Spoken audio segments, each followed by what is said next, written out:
اور تمہیں یاد ہے وہ واقعہ جب تم نے ایک شخص کی جان لی تھی، پھر اس کے بارے میں جھگڑنے اور ایک دوسرے پر قتل کا الزام تھوپنے لگے تھے، اور اللہ نے فیصلہ کر لیا تھا کہ جو کچھ تم چھپاتے ہو اسے کھول کر رکھ دے گا۔ اس وقت ہم نے حکم دیا کہ مقتول کی لاش کو اس کے ایک حصے سے ضرب لگاؤ۔ دیکھو، اس طرح اللہ مردوں کو زندگی بخشتا ہے اور تمہیں اپنی نشانیاں دکھاتا ہے تاکہ تم سمجھو۔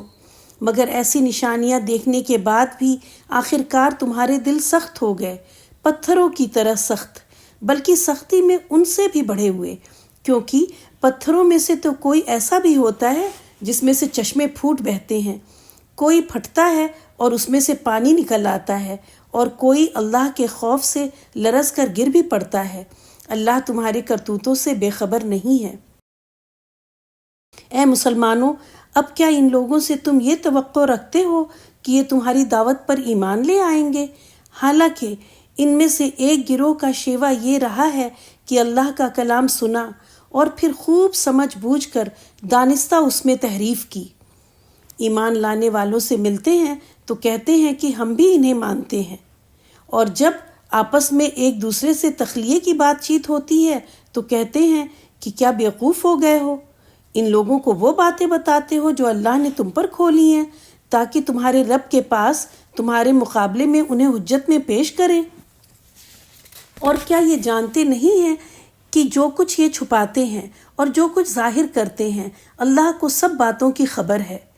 ان میں ایک دوسرا گروہ امیوں کا ہے جو کتاب کا تو علم رکھتے نہیں، بس اپنی بے بنیاد امیدوں اور آرزوؤں کو لیے بیٹھے ہیں اور محض وہم و گمان پر چلے جا رہے ہیں۔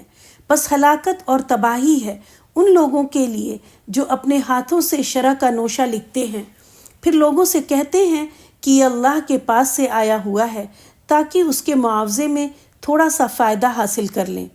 ان کے ہاتھوں کا یہ لکھا بھی ان کے لیے تباہی کا سامان ہے، اور ان کی یہ کمائی بھی ان کے لیے موجب ہلاکت۔ وہ کہتے ہیں کہ دوزخ کی آگ ہمیں ہرگز چھونے والی نہیں، الا یہ کہ چند روز کی سزا مل جائے تو مل جائے۔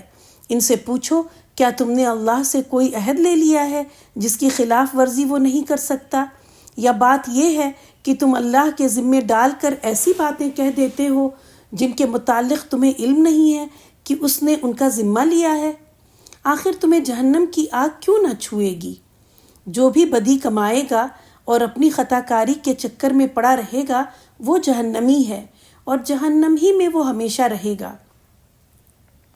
اور جو لوگ ایمان لائیں گے اور نیک عمل کریں گے وہی جنتی ہیں، اور جنت میں وہ ہمیشہ رہیں گے۔ یاد کرو، اسرائیل کی اولاد سے ہم نے پختہ عہد لیا تھا کہ اللہ کے سوا کسی کی عبادت نہ کرنا، ماں باپ کے ساتھ، رشتہ داروں کے ساتھ، یتیموں اور مسکینوں کے ساتھ نیک سلوک کرنا، لوگوں سے بھلی بات کہنا، نماز قائم کرنا اور زکوٰۃ دینا، مگر تھوڑے آدمیوں کے سوا تم سب اس عہد سے پھر گئے اور اب تک پھرے ہوئے ہو۔ پھر ذرا یاد کرو، ہم نے تم سے مضبوط عہد لیا تھا کہ آپس میں ایک دوسرے کا خون نہ بہانا اور نہ ایک دوسرے کو گھر سے بے گھر کرنا۔ تم نے اس کا قرار کیا تھا، تم خود اس پر گواہ ہو، مگر آج وہی تم ہو کہ اپنے بھائی بندوں کو قتل کرتے ہو، اپنی برادری کے کچھ لوگوں کو بے خانمہ کر دیتے ہو، ظلم و زیادتی کے ساتھ ان کے خلاف جتھے بندیاں کرتے ہو، اور جب وہ لڑائی میں پکڑے ہوئے تمہارے پاس آتے ہیں تو ان کی رہائی کے لیے فدیہ کا لین دین کرتے ہو، حالانکہ انہیں ان کے گھروں سے نکالنا ہی سرے سے تم پر حرام تھا۔ تو کیا تم کتاب کے ایک حصے پر ایمان لاتے ہو اور دوسرے حصے کے ساتھ کفر کرتے ہو؟ پھر تم میں سے جو لوگ ایسا کریں ان کی سزا اس کے سوا اور کیا ہے کہ دنیا کی زندگی میں ذلیل و خوار ہو کر رہیں اور آخرت میں شدید ترین عذاب کی طرف پھیر دیے جائیں۔ اللہ ان حرکات سے بے خبر نہیں ہے جو تم کر رہے ہو۔ یہ وہ لوگ ہیں جنہوں نے آخرت بیچ کر دنیا کی زندگی خرید لی ہے، لہٰذا نہ ان کی سزا میں کوئی تخفیف ہوگی اور نہ انہیں کوئی مدد پہنچ سکے گی۔